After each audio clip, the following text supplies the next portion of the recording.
in the case of Rohit, he's of course the oldest of the lot, and he's had the longest experience. He probably felt he had nothing more to prove. I mean, he's had 5 centuries in the T20 format. He's had everything. He's captained India. I think he just decided that it was time to start now, beginning to take it a bit easy and looking, frankly, at his desire to extend himself as India's test captain. It's not a bad idea. I think he will soon probably phase himself out of ODIs before too long. And as for Ravindra Jadeja, though I like much about him as a cricketer, he had a very mediocre T20 career. If you look at his 70-odd matches, 72 or 74 matches, no exceptional performances, a top score in the 40s, not somebody who shone. I think his best bowling performance was a 1 3-wicket haul. This is not somebody who's had a stellar career in T20s. And frankly, after this World Cup, I think Akshar had done so much better that in situations where we needed one left-arm spinner, it was one left-arm spinner, come batter, come all-rounder. It was going to be Akshar and not Jadeja. And Chahal would probably have come in Indian conditions in place of Jadeja. So I think that Jadeja saw the writing on the wall and quit before being dropped, which I think is fine. It's good to quit on a high. And certainly when many people still feel you're good enough for the team. I think that what is very interesting about Jadeja is his second coming as a test cricketer. He was shining in the white ball format and doing not so well in the test format till about 3-4 years ago.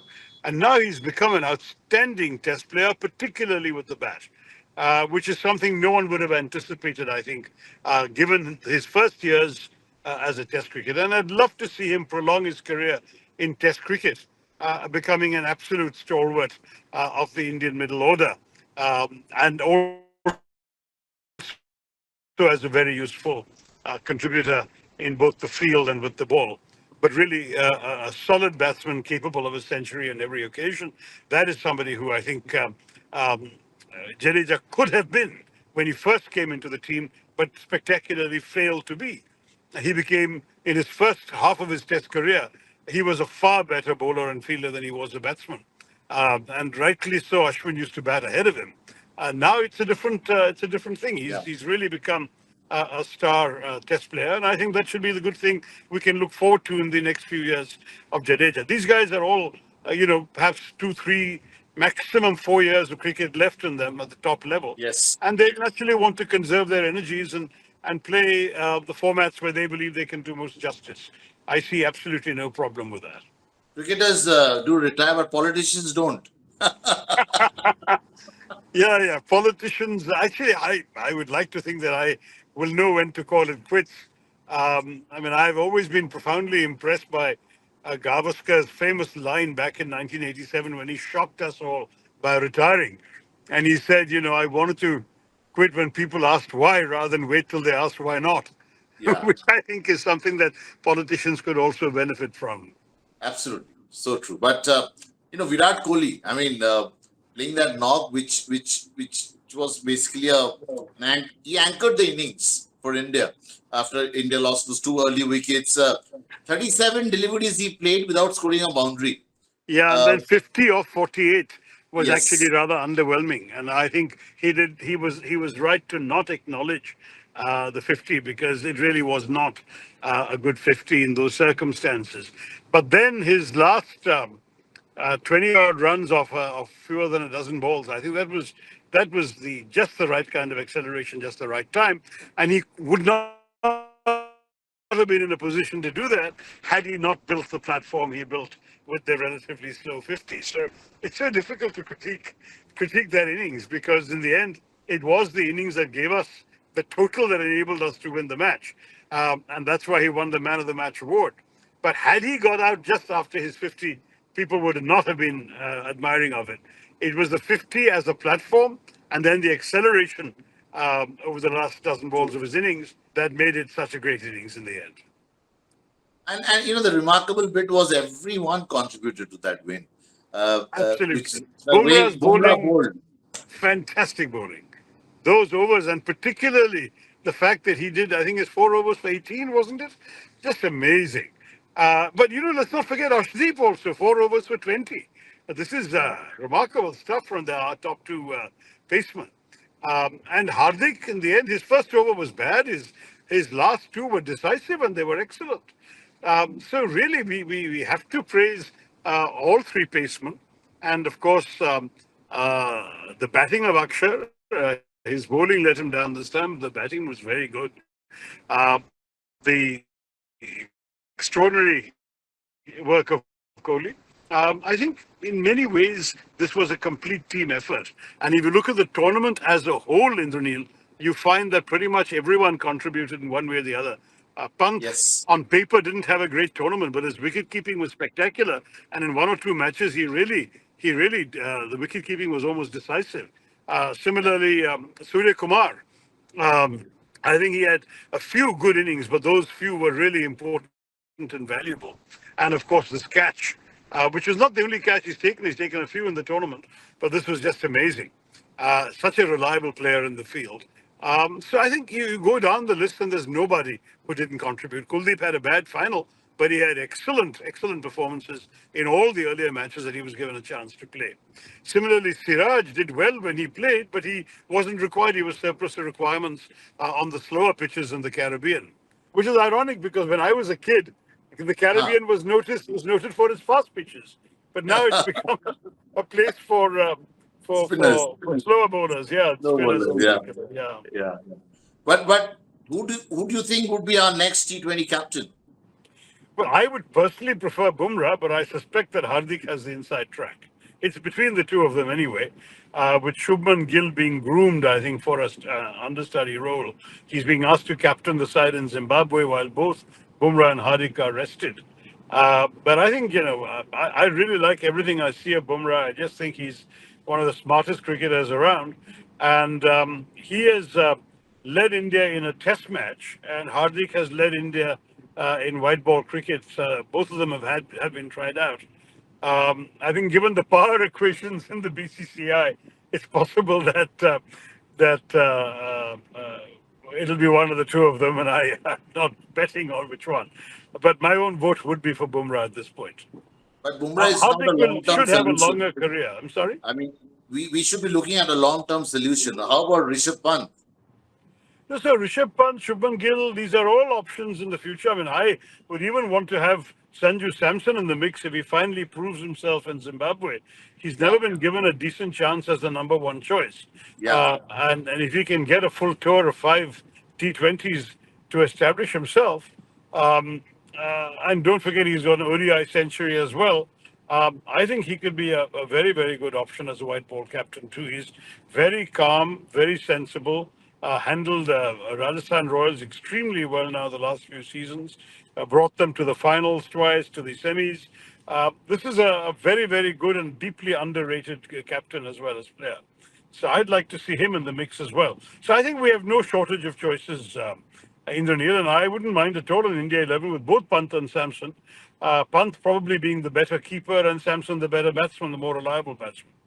All right.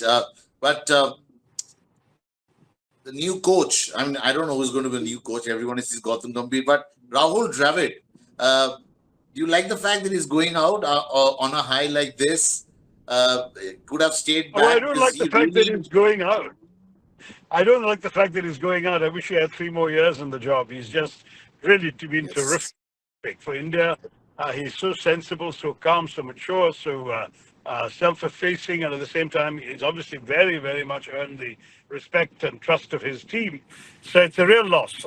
Whatever happens, I'm sorry to see him going, but if he must go, I'd rather he went out on a high because he deserves nothing less. He's a terrific guy. I might say that I know Gautam Gambhir personally, and I think he's also terrific. He'll bring a lot of intensity to the game. That's different in a different way from Dravid. Not that Dravid isn't intense. I think he's just quieter about it. Gambhir will wear it more on his sleeve. But these are both fine cricketers. So I have I have nothing against Gautam coming in. It's just that I think he could have waited a bit while Dravid had a little longer, except Dravid didn't want it to. Didn't want to continue, I gather. I know, but this is the kind of sad. Even I am also, and the way he was, Virat went and gave that cup to him, and the way he held it and lifted it, and he was like behaving. First time I've seen him behaving like a kid. Rahul Dravid. It was amazing sight, sir. Uh, I was so personally happy seeing. I mean, such a gentleman cricketer. Always never won something as a cricketer, but as a coach, he's done it, and what a magical way. But from here on, what do you see Indian cricket progressing further with giant steps? We should be winning all the tournaments because this was a jinx we had to break. Uh, and no looking back from here, the kind of talent we have Yeah, in the that's it. country. So I'd like to see us entering an era of dominance to rival the West Indies of the 70s, 60s, Yes. 70s, 80s, and the Australians of the 90s and the first decade of the century. There have been teams that have had that kind of dominance where everyone expected them to win any against anyone, any conditions, anywhere. And that's what I want India to be. We've never been there. We won tournaments and then promptly failed to, keep that up. I remember '83 we won the World Cup in England, and later that winter the West Indies came to India and walloped us 5-0 in the Test series. So, I mean, it's just we just haven't had an extended run of dominance in the sport. And I'd love to see that happen. I'd love to see India becoming that kind of team. For all the reasons you yourself mentioned, Indranil, the existing amount of talent we have, which is so considerable, the fact that this talent involves people coming up at all levels from all over the country, from all sorts of backgrounds. It's a much more diverse pool now. Yes. Cricket's no longer an elite sport. It reaches every mohalla. We have railway ticket collectors and rickshaw drivers' sons who become international stars playing for India. We've got all of this going for us. And I think that with this kind of talent pool, this kind of depth, this kind of population base, this kind of resources and money coming into the sport, and the fan base to encourage people, I don't see why we shouldn't be by far the best team in the world. I want it to be a situation where the Indian second or third 11 is better than the next best test country. And we can be like that. So I'd like to see really a formidable machine coming into place. And if with all the advantages we have, we can't do that, then I have to ask what's wrong with us as a people. Because we really should have every reason to be as formidable as those great teams, as I mentioned earlier, of the past, like the West Indies and the old Australians. I hope it happens, sir. As they say, "Aapke muh mein ghee shakkar." But how did you celebrate the win? I mean, I it's been more than 24 hours. I'm still struggling to sort of find my feet and make myself believe, yes, we have won. Well, politics doesn't leave me any time to celebration. We finished the match around midnight, watched a few minutes of the emotions on the screen on both sides, Yeah, which was really moving. I mean, I really felt what these guys had gone through.